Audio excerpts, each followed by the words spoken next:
selamat datang di iPods, Informatics Podcast.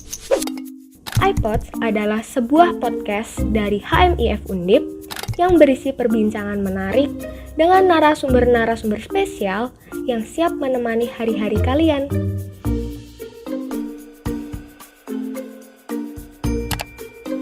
iPods. Selamat pagi, siang, sore semuanya pendengar iPods. Perkenalkan, aku Farhan. Aku dari Informatika Angkatan 2020 dan aku juga ada partner nih. Aku Hanan dari Informatika 2020. Di sini aku bakal jadi partnernya Farhan buat podcast kali ini, teman-teman. Halo Hanan. Ya, halo. Oke, buat sekarang ini kita ada guestar yang keren banget nih, namanya Mas Titan. Halo Mas Titan. Halo, malam. Oke, Mas, halo Mas, mungkin gimana bisa- kabarnya Mas? Alhamdulillah nih, baik. Baik ya, walaupun kayak harus di rumah terus, tapi ya udahlah emang harus nerima. Kayaknya semua orang emang harus di rumah terus sekarang. Yang kuliah Iya, juga, bener terus banget. yang kerja juga sih. Ya alhamdulillah Bener banget. sehat. Oke. Bukan? Oke deh, kan Mas Titan nih seorang software engineer ya Mas. Mungkin bisa perkenalan dulu nih Mas. Oh ya, oke, boleh perkenalkan, nama saya Titan Abriansyah Jatmoko. Dulu saya kuliah di Undip di jurusan Informatika. Saya angkatan 2015, dan sekarang saya bekerja sebagai software engineer di salah satu startup based di Jakarta bernama Sendit. Jadi Sendit itu kayak sebuah payment infrastructure, payment gateway yang menyediakan layanan pembayaran untuk mengintegrasikan pembayaran untuk bisnis-bisnis para customer gitu. Oke, keren banget nih Mas Titan, ya nggak sih Han? Keren banget. Wah, saya ngerasa sangat-sangat beruntung nih Mas. Mas Titan bisa menyempatkan waktunya untuk hadir di iPods nih Mas, buat sharing-sharing buat teman-teman pendengar iPods semua. Thank you banget Mas sebelumnya Mas. Iya, aku juga senang sih ketika dihubungi sama kalian-kalian, kayak walaupun kayak aku 2015, terus kemarin tadi pas aku tanya kalian dari angkatan 2020 ya, 5 tahun kayak selisihnya itu. Padahal kayak baru kemarin ngerasa baru lulus, tapi ternyata udah 5 tahun kemudian. Senang sih ada kesempatan buat kita sharing, seenggaknya kayak sharing apa yang pernah dialami sebelumnya. Keren banget nih Mas. Oke Mas, mungkin aku mau nanya nih Mas tentang kesibukan Mas Titan akhir-akhir ini tuh lagi ngapain gitu Mas? Kesibukan kayaknya rutinitas cukup sama ya tiap hari. Kalau weekday ya paling kerja, bangun pagi jam 8, jam 9 udah mulai kerja, terus jam 5 sore baru selesai kerja, terus paling setelah itu ya cari makan malam, terus main game sama teman-teman, kalau enggak ya paling nonton, atau baca, jarang sih baca, tapi ya mostly itu sih, nonton sama main game setelah kerja. Waduh. Cukup sibuk ya Mas berarti Mas kesehariannya Mas ya? Ya sibuk, ya normal ya, maksudnya orang kerja ya tiap hari Senin, Selasa, Rabu, Kamis, Jumat ya kerja dari pagi sampai jam 5 sore, terus setelah itu yang dilakukan yang bisa dilakukan aja. Oke. Aku kan denger ya Mas ini kan sebagai seorang software engineer nih. Nah mungkin boleh nih Mas, aku mau nanya sebenarnya apa sih itu software engineer nih Mas menurut Mas Titan sendiri Mas? Oke. Jadi ini mungkin aku jauh dari teori di buku atau aku menyimpulkan dengan kalimatku sendiri ya, apa itu software engineer. Jadi software engineer itu ya seseorang yang bertanggung jawab untuk bisa membangun sebuah perangkat lunak yang nantinya bisa digunakan untuk tujuan tertentu, bisa itu untuk individual atau nanti umumnya untuk kepentingan bisnis, karena kita bekerja di perusahaan, di mana kita menerapkan metode-metode pengembangan itu gitu. Mungkin dulu di kuliah juga kita dapat atau nanti bakal dapat kayak metode pengembangan perangkat lunak atau rekayasa perangkat lunak. Nah, software engineer itu pekerjaannya tidak akan jauh dari itu, kayak menerapkan perangkat lunak dari mulai desain sampai nanti ke implementasinya seperti apa, kayak gitu sih kurang lebih sehari-harinya. Oke, keren banget nih Mas penjelasannya Mas. Nah aku tuh sempat dengar kan dari beberapa orang nih Mas untuk software engineer sendiri. Nah itu tuh bisa dibilang kayak kasta yang lumayan tinggi gitu kalau di perusahaan. Nah itu benar nggak sih Mas? Eh, Maksudnya kasta lumayan tinggi gimana nih? Soalnya mungkin persepsi kita beda-beda ya kan. Kenapa bisa bilang bahwa software engineer itu kasta yang paling tinggi? Padahal kayak banyak juga kita jenis-jenis pekerjaan di bidang IT itu banyak, nggak cuma software engineer gitu. Tapi intinya kalau ngerasa kasta paling tinggi enggak juga gitu, karena setiap pekerjaan atau setiap tanggung jawab atau titel lah ya, kita bilang titel pekerjaan itu juga punya tanggung jawab sendiri gitu. Bahkan kadang di beberapa perusahaan software engineer itu bukan disebut sebagai software engineer, ada yang bilang di perusahaan tertentu mereka bilang software developer. Jadi menurutku nggak tergantung sama kasta-kasta seperti itu sih, karena overall tanggung jawabnya sama juga gitu, kayak udah tanggung jawab seorang software engineer berarti bikin aplikasi perangkat lunak dengan menerapkan metode pengembangan tertentu gitu, sampai dari desain sampai nanti implementasi seperti apa. Dan intinya output-nya juga satu gitu kan. Kita bikin aplikasi yang emang bisa untuk dipakai sesuai dengan tujuannya gitu. Oke deh Mas. Nah aku tuh keren banget ya emang buat jadi software engineer nih. Nah aku tuh pengen nanya lagi nih Mas, sebenarnya keahlian apa sih yang diperlukan sebagai seorang software engineer gitu Mas? Keahlian ya. Aku lebih senang mungkin seorang yang pengen jadi software engineer itu akan lebih baik jika memiliki beberapa dasar yang aku pahamin ya. Yang pertama adalah tentu ya paling nggak paham untuk metode pengembangan perangkat lunak, terus ya dasarnya kayak gitu, bisa baca flowchart, terus bisa tahu bagaimana bisa menganalisa kebutuhan requirement perangkat lunak. Kemudian juga problem solving juga perlu gitu. Terus juga komunikasi juga penting, karena kita nanti kerjanya tuh bukan perkara kita cuma duduk di depan laptop terus bikin program yang penting jadi, tapi dari sebelum itu ada banyak prosesnya gitu. Kita harus pastikan bahwa requirement yang kita pahamin itu sama atau sesuai dengan apa yang user kita pengen gitu. Jadi nggak semena-mena, oke kalian bikin login ya gitu. Oke mungkin kita nangkap bahwa ya kita bikin login gitu. Tapi karena dengan asumsi kita yang ada, kita pernah bikin login yang seperti ini, terus kita dengan tutup mata gitu langsung ke kode, terus kita implementasi bla bla bla. Padahal mungkin juga ada kebutuhan yang lain dari login itu, kayak misalkan oke loginnya harus bisa login via apa namanya, aplikasi-aplikasi lain atau out dengan aplikasi lain, kayak misalkan bisa login dengan Facebook, bisa login dengan Google gitu. Jadi semua itu tuh harus kita harus bisa berkomunikasi dan apa namanya, istilahnya tetap berpikir kritis gitu. Jangan cuma oke aku pernah bikin login kok, paling juga login kayak gini. Itu enggak. Jadi semua itu harus tetap dipikirkan kemungkinan-kemungkinannya gitu.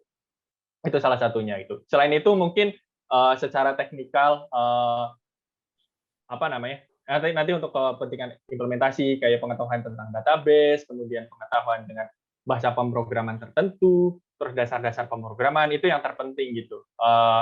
Kayak misalkan kita harus tahu dengan object oriented programming kayak gitu, paling nggak dasarnya udah tahu dulu gitu. Nanti ke depannya ketika kita udah mulai bekerja gitu, nanti bakal banyak yang mandu untuk apa namanya, memakai itu dengan lebih baik. Kayak bikin objek yang bagus kayak gimana, bikin kode yang bagus. Intinya semua itu berkembang. Tapi paling nggak dasar-dasarnya itu semua. Dan aku yakin bahwa itu semua tuh didapetin di masa kuliah gitu. Dasar-dasarnya paling nggak tuh dapat di masa kuliah. Oke. Wah, banyak banget ya yang harus harus diperhatikan gitu ya. Karena tadi pertama harus kritis, kemudian juga harus harus paham mengenai apa namanya kayak ya basic-basicnya lah ya dalam hal pemrograman gitu. Nah, mungkin aku mau nanya nih Mas, tadi kan udah mengenai keahlian nih. Kalau misalkan aku nanya mengenai tugas dan tanggung jawab sebagai seorang software engineer ada apa aja ya Mas ya? Mungkin Iya, boleh nih. tugas dan tanggung jawab ya.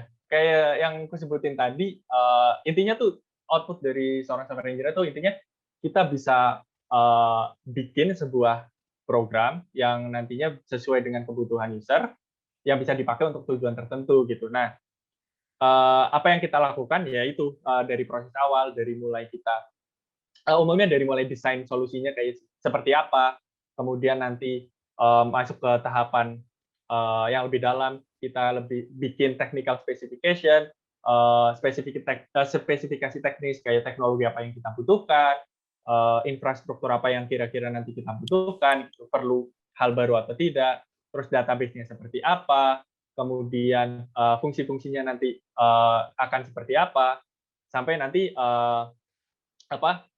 di akhir kita implementasi itu semua yang sudah kita diskusikan. Nah, dalam prosesnya hal itu berlangsung cukup lama ya, tidak lama dalam artian bukan bertahun-tahun, tapi prosesnya harus dilewatin satu persatu gitu. Kayak misalkan saya ambil contoh dari kasus di kerjaan saya tiap hari deh di tim saya ya kan. Nah di tim saya sendiri nanti gimana kita bisa tahu bahwa apa yang akan kita bikin gitu, apa fitur apa yang mau kita bikin. Nanti ada product manager itu akan tahu apa kebutuhan fitur kita. Nah, dari product manager nanti akan membantu buat mencarikan kebutuhannya atau requirement-nya seperti apa. Nah, nanti setelah product manager tahu requirement seperti apa, nanti software engineer ini akan dilibatkan untuk berdiskusi gimana kita bisa memenuhi kebutuhan ini gitu untuk customer-nya. Nah, dari situlah proses kayak desain solusinya seperti apa, proses kita mau bikin aplikasinya seperti apa, kemudian jangka waktunya kurang lebih berapa lama, kemudian desain database dan lebih detailnya seperti apa, sampai nanti waktu implementasi. Gitu. Dan itu sebuah siklus yang emang dilakukan sehari-hari gitu. Kayak kita selesai dengan fitur ini, pasti kita harus menyiapkan fitur yang lain kayak gitu. Oke deh Mas, jadi cukup besar juga ya tanggung jawab seorang software engineer ini, dan mungkin impact-nya bagi orang-orang tuh juga gede banget nih, ya nggak sih Mas? Jadi kayak benar-benar harus dipikirin matang-matang ya kan Mas?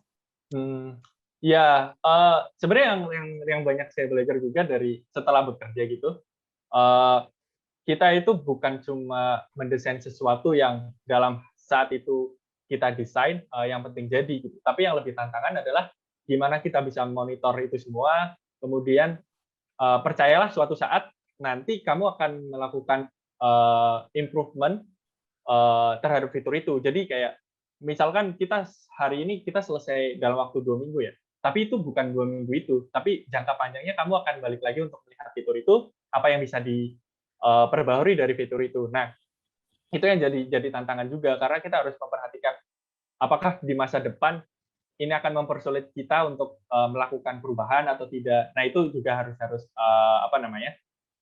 hal yang menantang untuk dipikirkan gitu. Itu sih yang lebih menantang sebenarnya.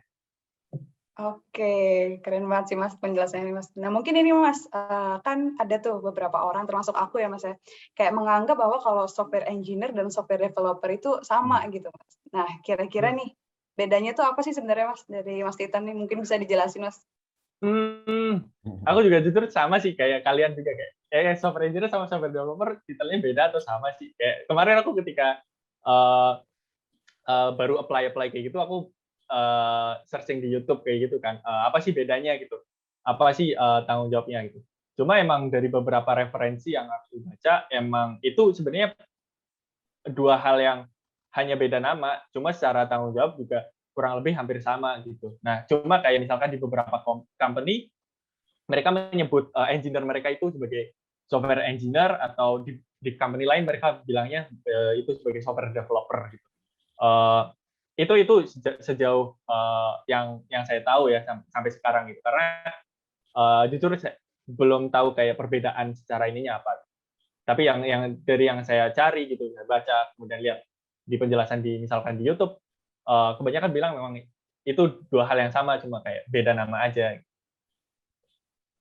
Oh gitu ya, berarti emang sebenarnya cuma beda nama aja sih, gitu apa ya, maksudnya benar-benar beda gitu loh Mas, karena ada developer dan engineer gitu, jadi sih kira benar-benar beda gitu loh Mas. Oke.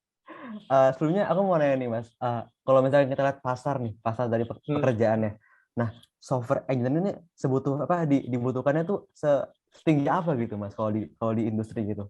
terutama di bidang IT nih Mas. Ya, kalau dibilang software engineer itu kebutuhannya untuk sekarang tuh sangat tinggi itu. Kenapa? Karena tahu sendiri di Indonesia startup baru itu banyak sekali. Kemudian ada banyak misalkan kebutuhan di pemerintahan yang mereka mau bikin sistem baru. Tentunya mereka butuh orang-orang yang bisa di bidangnya itu kan. Nah itu jadi sangat tinggi. Atau misalkan kalian cukup iseng, misalkan buka di salah satu startup atau perusahaan gitu, cari lowongan pekerjaan. Mesti hampir setiap perusahaan, hampir ya, itu mencari lowongan entah itu software engineer atau programmer, software developer yang istilahnya memiliki tanggung jawab pekerjaan yang hampir sama gitu kan. Bahkan kayak misalkan kalian sekarang misalkan buka di Sendit, di karirnya Sendit, sendit.co/karir kalau nggak salah, itu juga kita masih nyari banyak sekali kandidat untuk software engineer gitu.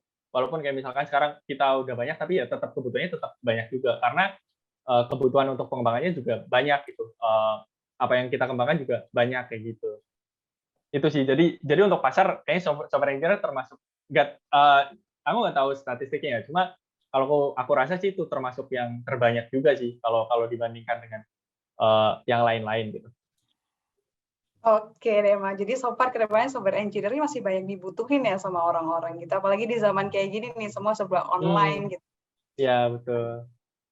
Nah, mungkin ini Mas sebenarnya kan ada tuh kayak sertifikasi atau lisensi nih yang dibutuhkan seorang software engineer gitu. Nah, kalau misalkan ingin berkarir di dunia itu gitu, dia sertifikasinya tuh kayak bisa nge-branding dirinya gitu, Mas. Nah, itu kira-kira tuh kayak gimana tuh sertifikasi dan lisensi itu menurut Mas? Untuk sertifikasi sama lisensi, jujur aku sendiri juga aku belum punya sertifikasi apapun yang istilahnya dikeluarkan oleh lembaga yang diakui kayak gitu. Paling kayak sertifikasi pelatihan untuk AWS kayak gitu. Nah, paling itu ada. Cuma memang di beberapa perusahaan itu memang sertifikasi menjadi hal yang penting gitu, menjadi nilai plus gitu. Itu semua tergantung perusahaannya. Yang pasti kalau memang punya sertifikasi, aku yakin sih di perusahaan manapun juga akan istilahnya punya poin plus ya. Dan sertifikasi yang bisa diambil juga banyak macamnya gitu, tergantung kalian mau apa gitu. Kayak misalkan kalau kalian ikut sertifikasi untuk AWS, itu juga ada macam-macam gitu. Apakah itu tentang architecting atau development dengan AWS dan sebagainya gitu. Dan lembaga-lembaga sertifikasi aku yakin banyak. Dan jujurnya aku nggak terlalu tahu lembaga sertifikasi apa yang harus diikuti dan enggak gitu. Karena semua itu balik lagi tergantung perusahaannya. Ada yang perusahaan memang tidak mewajibkan sertifikasi, ada yang sertifikasi ketika dapat sertifikasi nanti akan nambah bonus dan sebagainya gitu. Itu balik lagi ke perusahaannya sih kayak gitu. Berarti emang apa ya, sertifikasi itu memang apa ya, banyak banget yang bisa diambil gitu ya Mas ya, di mana-mana ada gitu ya Mas. Jadi jadi buat teman-teman nih nggak perlu untuk khawatir nih kalau misalkan kayak susah banget buat dapetin sertifikasi gitu ya Mas ya. Dan aku bisa dan mungkin ini ya Mas, kalau di perusahaan itu berarti depend on perusahaannya itu ya Mas ya. Apakah emang dibutuhkan atau enggaknya gitu ya. Iya, betul. Kadang juga ada perusahaan yang memang mewajibkan untuk sertifikasi dan mereka bantu itu gitu. Kayak bantu untuk biayain sertifikasinya, biayain pelatihannya. Kemudian nanti ketika sertifikasinya lu dapat bonus tuh yang paling enak misalkan. Nah, itu juga ada perusahaan yang gitu. Semua tetap balik lagi kok gitu. Tapi untuk kalian yang misalkan emang belum bersertifikasi, banyak juga perusahaan yang emang membuka peluang untuk junior gitu kan. Maksudnya ya kalian ya junior kan istilahnya baru terjun ke dunia kerja gitu. Ya banyak perusahaan yang membuka peluang untuk para junior kayak gitu untuk bisa belajar gitu, untuk bisa belajar terus meningkatkan skill-nya jadi ke level yang selanjutnya kayak gitu. Waduh, berarti emang udah berarti kita nggak usah khawatir banget ya Mas mengenai sertifikasi ini ya Mas ya. Oke, mungkin masuk nih Mas ke hal-hal yang berbau duit nih Mas nih kan biasanya orang-orang pengen tahu nih mengenai gaji nih Mas nih, mungkin boleh kali spill nih, berapa kisaran gaji seorang software engineer nih? Mungkin buat patokan aja sih sebenarnya kayak gitu. Ya, apa namanya? Ini ngomongin gaji ya. Sebenarnya balik lagi itu, aku kayak selalu bilang kayak tergantung perusahaan ya. Karena apa namanya? Hal-hal itu tuh sangat-sangat tergantung sama perusahaannya seperti apa, terus nanti mungkin beda perusahaan, beda tanggung jawab juga, dan beda risiko juga gitu kan. Tapi mungkin kalian kalau misalkan memang penasaran untuk tahu gambarannya, sebenarnya ada website yang membantu buat kalian pengen tahu kayak penasaran nih, kayak misalkan gaji di perusahaan ini tuh rata-ratanya berapa gitu untuk software engineer, atau gaji di perusahaan ini untuk apa namanya, QA engineer tuh seperti apa, berapa gitu. Kalian bisa buka namanya glassdoor.com. Kemudian kayak kalian cari tahu aja kayak untuk perusahaan yang kalian misalkan pengen apply gitu. Aku juga kayak misalkan sering liatin di Glassdoor kayak misalkan, ini penasaran nih kayak gaji di perusahaan X berapa sih untuk posisi ini gitu kan. Ya dan itu emang nunjukin rata-ratanya ya. Jadi mungkin bisa kurang, bisa lebih juga kayak gitu. Itu sih paling mungkin kalian lebih informatif ketika buka di apa namanya, di Glassdoor itu gitu. Kayak itu banyak juga sih, kayak kalian bisa nyari di company apapun. Itu sih. Oke deh Mas. Nah kan setelah kita ngomongin main information yang banyak orang pengen tahu nih, nah itu tuh misalnya tuh kita berkarir nih Mas sebagai seorang software engineer gitu. Bisa nggak sih kira-kira dalam satu periode itu kita pegang beberapa project gitu Mas. Nah menurut Mas tuh itu tuh worth it kah atau jangan dulu deh satu aja udah pusing kayak gitu nih Mas? Ini sorry, konteksnya itu project apa nih? Apakah kayak kalian bikin freelance atau kalian bekerja di satu perusahaan untuk misalkan part time tapi kalian handle beberapa project gitu.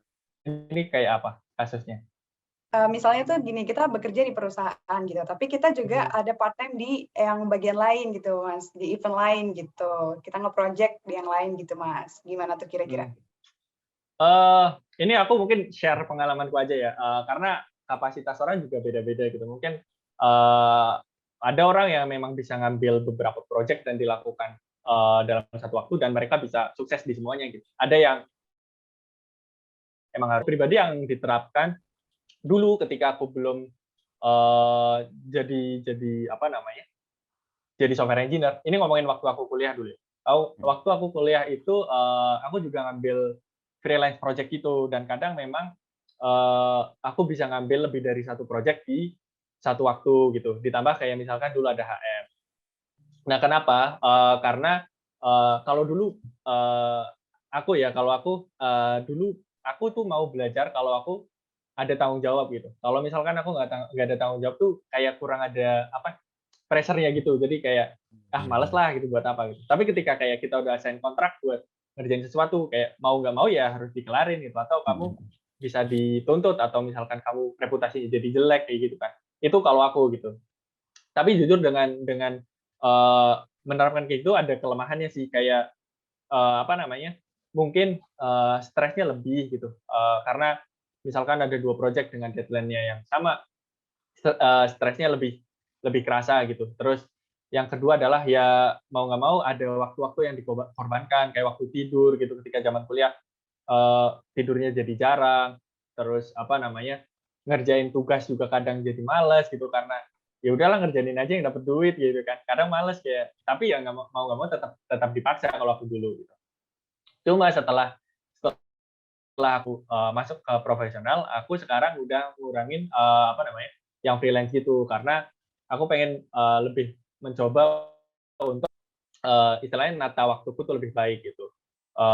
Karena ya udah kita kerja emang dari jam 9 sampai jam 5, terus setelah itu kalau misalkan kita masih kerja lagi, kita nggak ada waktu untuk ngelakuin hal lain. Sedangkan apa namanya, hidup kita itu nggak cuma untuk satu topik itu aja gitu. Kayak kamu bisa jadi jago. Kalau ini pendapatku ya, kamu bisa jadi jago di software engineer terus gitu, kayak kamu tiap malam ngurusin software engineer terus, tapi hal-hal lain kamu bisa lupa gitu. Hal-hal simpel kayak misalkan interaksi sosial, atau misalkan kamu pengen belajar usaha, kapan waktunya gitu kan misalkan. Kalau aku kayak gitu. Jadi untuk sekarang aku lebih fokus untuk ke satu project di mana itu satu pekerjaanku gitu.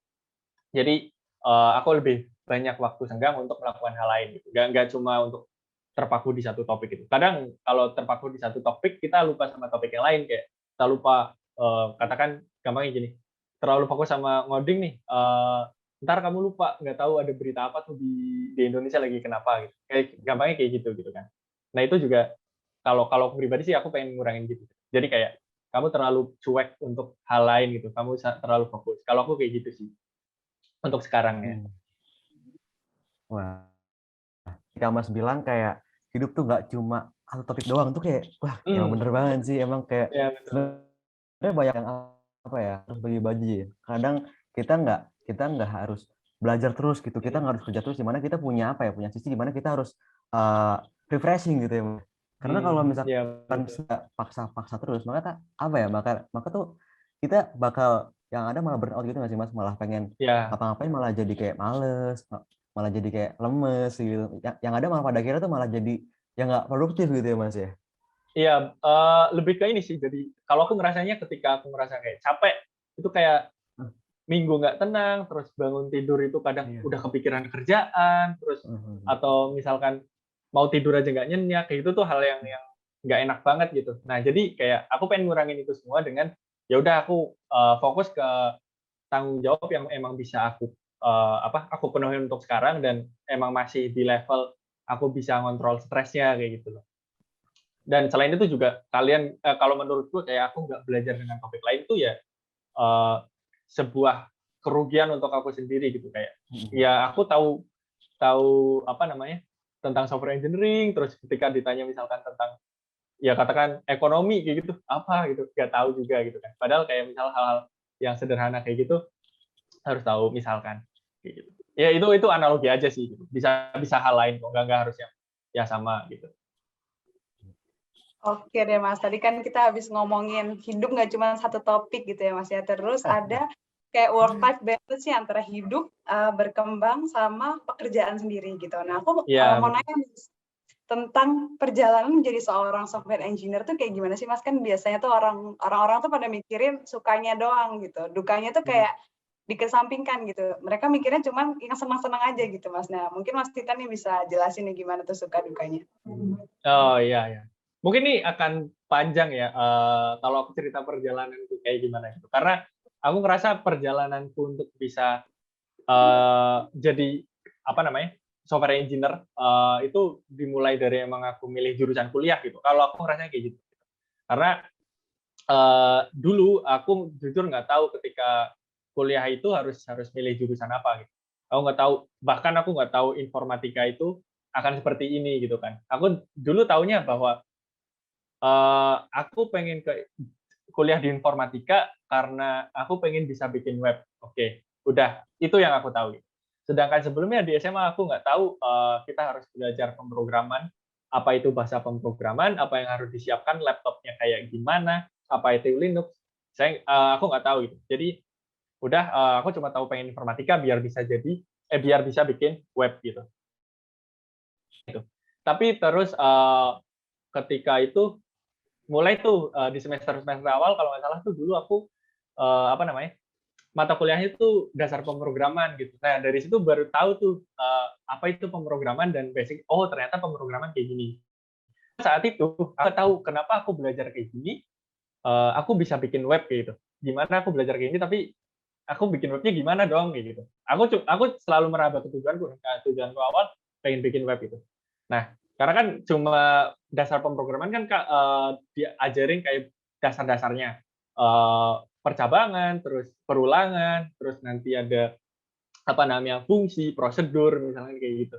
Nah, aku nggak tahu tuh itu implementasinya gimana ya. Karena setauku bikin web dulu cuma ngedit-ngedit HTML habis itu jadi gitu kan. Aku nggak tahu gitu. Nah, dari situ tapi apa namanya? Mulai senang sama pemrograman itu gitu. Oh, seru juga gitu kayak kita bisa bikin solusi untuk kayak permasalahan matematika kayak hitung bilangan faktorial dan prima itu dengan satu program itu sampai setelah ada nih rekrutmen HMIF waktu itu. Waduh. Ini rekrutmen termasuk ke roadmap hidupku kayaknya. Soalnya waktu awal rekrutmen itu aku milih Kominfo gitu. Kenapa? Karena aku waktu itu yang aku tahu Kominfo itu yang apa namanya bertanggung jawab buat ngurusin web gitu. Padahal aku nggak tahu tuh caranya bikin web kayak gimana itu. Gitu. Aku cuma pede ikut interview, terus ketika ditanya kamu pengen jadi kalau dulu kamu pengen jadi PJ apa? Aku jawabnya aku mau PJ web gitu karena aku belajar punya pengalaman apa gitu. Aku bilang ya aku dulu pernah ngedit blogger gitu.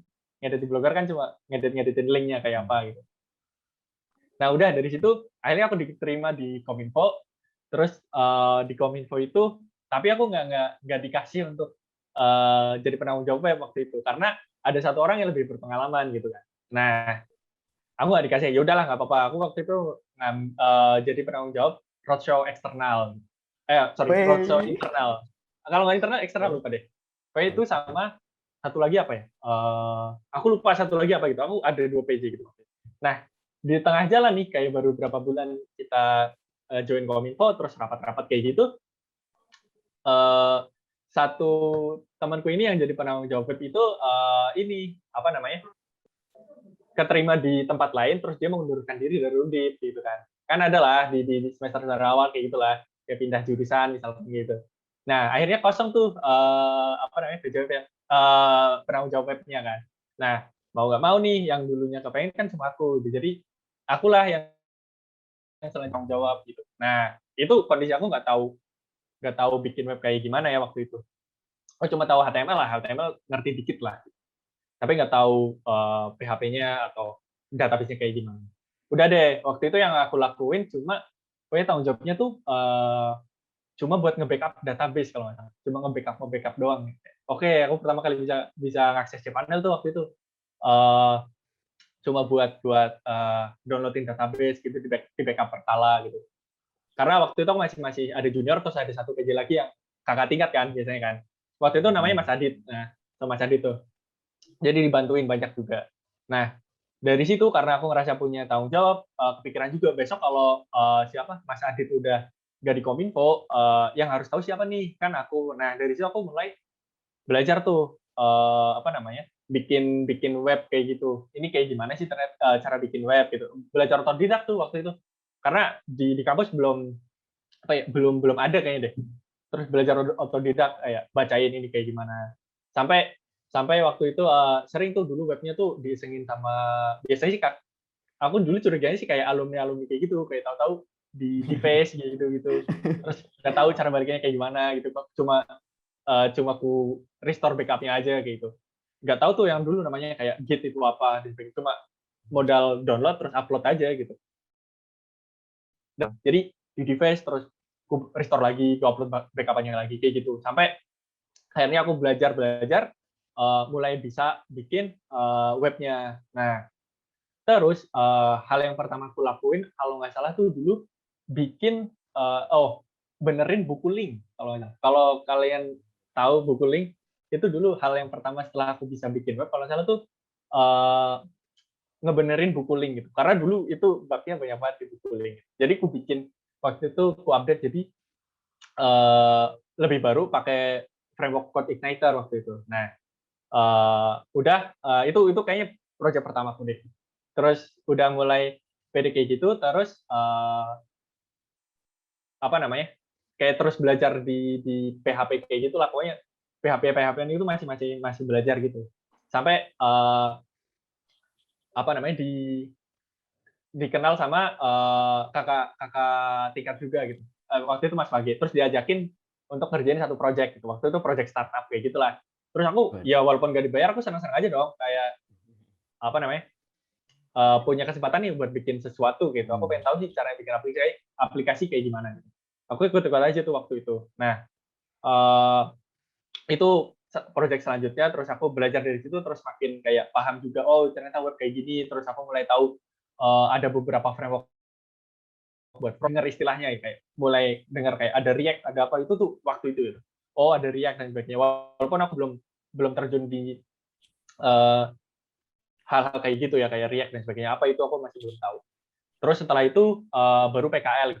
PKL udah agak-agak lancar tuh bikin web gitu. Nah, waktu PKL ini aku kelarin program, setelah itu aku udah mulai berani buat nyari project buat freelance. Jadi yang aku bisa duitin gitulah.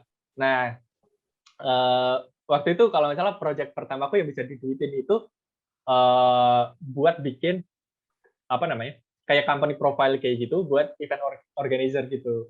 Tapi bikinnya di WordPress. Nah, cuma yang jadi tantangan adalah waktu itu bikin di WordPress-nya itu tuh aku bikin template-nya gitu. Jadi bukan cuma drag and drop, tapi bikin template untuk WordPress itu gitu. Nah, itu yang jadi tantangan. Kayak udah ada desainnya terus jadi apa namanya, dijadiin template kayak gitu. Nah, udah setelah itu mulai agak lancar, mulai banyak ini apa namanya? Mulai banyak freelance kayak gitu yang bikin web company profile, yang bikin buat apa manajemen hotel kayak gitu tuh udah mulai kayak berdatangan kayak gitu. Terus udahlah kayak kalau nggak nyari project ya kuliah kayak gitu. Nah, sampai terus di saat akhir itu kalau nanti udah mahasiswa tingkat akhir tuh biasanya kalian akan tahu kalau dosen-dosen tuh punya project-project gitu. Punya penelitian, terus apa namanya? Iya, penelitian sih. Dan biasanya mereka butuh bantuan siswanya untuk ya rata-rata buat bikin programnya, implementasi, terus bisa ngasih training untuk bikin jurnalnya kayak gitu. Nah, di situ aku apa namanya? Ditawarin juga untuk join dan ya oke lah aku join ke dulu namanya divisi riset untuk ke divisi riset itu dan waktu itu aku baru belum belajar sama namanya Python gitu. Nah, dan karena aku join itu jadi kayak ya itu aku kan tadi bilang bahwa semakin ada tanggung jawab tuh semakin ada apa ya kayak tekanan untuk aku untuk belajar. Nah, dari situ aku mulai belajar buat bikin program dari Python kayak gitu. Nah, setelah itu apa namanya?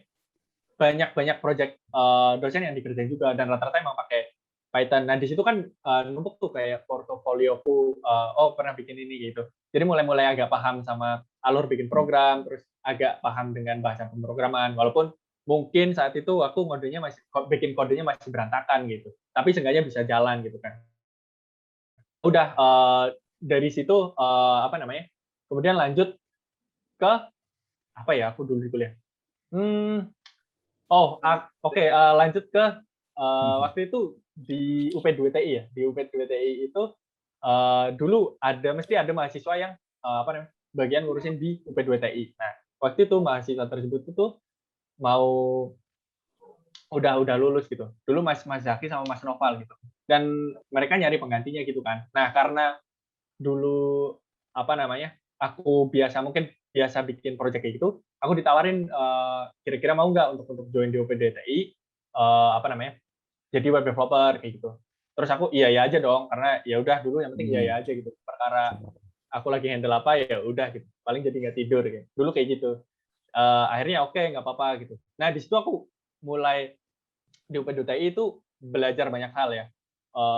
Kayak oke, aku udah belajar bikin aplikasi jadi tambah lancar juga, terus aku belajar sedikit jaringan, jadi tahu oh jaringan tuh kayak gimana, terus kayak kalau kita bikin setup web server itu kayak gimana. Itu aku beneran baru belajar ketika aku di UP2TI gitu. Sampai aku lulus, akhirnya aku keluar dari UP2TI, lulus untuk nyari pekerjaan. Nah, karena aku udah kebiasa kayak gitu, jadi ketika aku nyari pekerjaan, pertama yang aku cari adalah full stack developer itu. Nah, karena apa namanya? Aku ngerasa bahwa full stack developer aku udah biasa ngelakuin pengembangan dari awal gitu. Ternyata ketika udah diterima, banyak hal baru juga tuh di kerja. Oh, ternyata aku belum tahu tentang banyak hal ya. Aku nggak tahu tentang apa itu Docker. Aku nggak tahu tentang apa itu Kubernetes kayak gitu. Cuma nggak pernah tahu gitu. Terus aku nggak tahu tentang apa itu microservice kayak gitu di pekerjaan yang pertama itu. Cuma karena aku masuk itu sebagai junior, terus kan mesti ada mentornya. Nah, mentorku selalu kayak ngajakin aku untuk berdiskusi gitu loh, kayak misalkan dia datang ke event tertentu, aku diajak. Ketika dia punya masalah apa, aku diajak diskusi. Jadi dari situ aku mulai tahu tuh, mulai belajar Docker itu apa, terus aku mulai tahu sedikit tentang Kubernetes, terus aku mulai tahu kayak apa itu microservice. Itu baru dengar-dengar aja gitu. Sampai suatu saat ada apa namanya? Kesempatan buat daftar Sendit gitu sebagai software engineer gitu. Dan ketika dibaca requirement-nya ya salah satu yang mereka pengen adalah paling nggak tahu tentang microservice seperti apa gitu. Dan waktu itu aku baru belajar tentang microservice dan apa namanya istilahnya untuk prakteknya aja belum terlalu banyak gitu. Tapi dari situ ya udah kayak jadi lulus gitu. Nah, ketika masuk Sendit barulah di situ kayak apa namanya? Tahu tentang banyak hal gitu kayak oh gimana sih kalau ketika kita punya arsitektur yang gede, gimana sih ketika kita mau bikin aplikasi, gimana sih tahapan pengembangan yang sesungguhnya dari awal sampai akhir kayak gitu sih. Kurang lebih kayak panjang juga apa namanya? Aku rasain kayak perjalanan untuk bisa jadi software engineer gitu. Dan semua orang bisa punya perjalanan sendiri ya. Ini cuma kayak share aku dari aku yang sebelumnya zaman SMA aku nggak tahu apa itu pemrograman sampai kenapa aku tertarik buat jadi software engineer kayak gitu. Kurang lebih kayak gitu.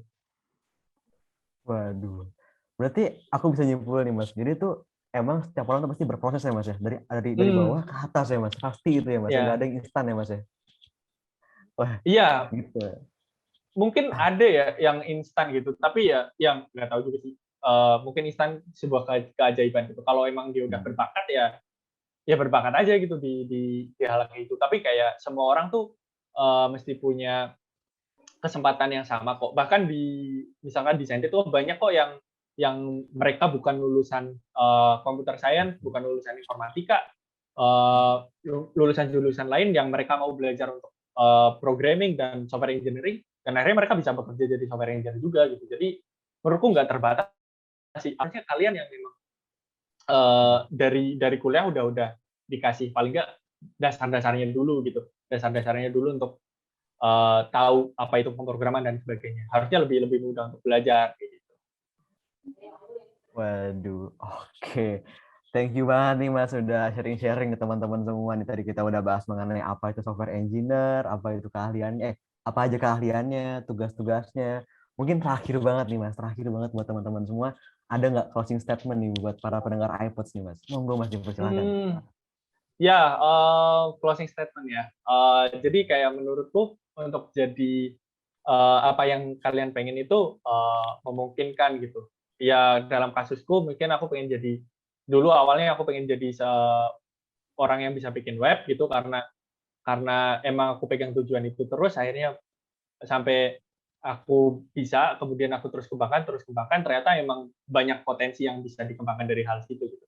Selama semua balik ke diri masing-masing selama mau dan tahu potensi dan mau berusaha itu pasti bisa. Terus juga jangan pernah menyia-nyiakan kesempatan sih itu yang penting gitu. Kayak kalau emang ada kesempatan apa gitu dan patut untuk dicoba ya dicoba aja dulu gitu. Kayak tadi aku misalkan aku melewatkan kesempatan-kesempatan ketika ditawarin orang untuk join P2TI atau ditawarin untuk itu. Ketika aku waktu itu merasa nggak tahu gimana untuk bekerjanya gitu, mungkin aku nggak akan pernah belajar gitu kan. Tapi ketika oke aku pede aja dulu gitu, terima aja dulu, tapi aku harus punya konsekuensi bahwa ketika aku udah menerima itu, ya harus belajar tentang itu. Dan itu akhirnya akan membuat kita berkembang kan gitu. Itu yang selalu ku jadikan mindset sampai sekarang sih kayak jangan pernah berpikir nggak bisa dulu gitu, tapi kamu tuh emang belum bisa, tapi kalau mau belajar tuh mesti bisa. Itu sih yang paling penting menurutku. Wah, gitu. Jangan melewatkan kesempatan, jangan mikir kamu nggak bisa. Wah, itu tuh dua kalimat yang bikin saya ngiang-ngiang sampai sekarang nih.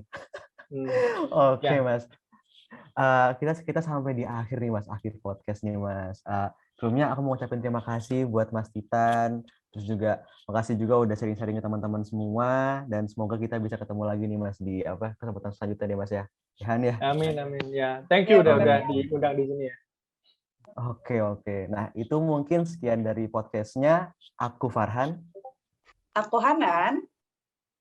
Dan guest star Aku kita. Ya, aku Titan. Oke. See you in the next episode. Dadah. Oke, thank you. Terima Terima kasih. kasih.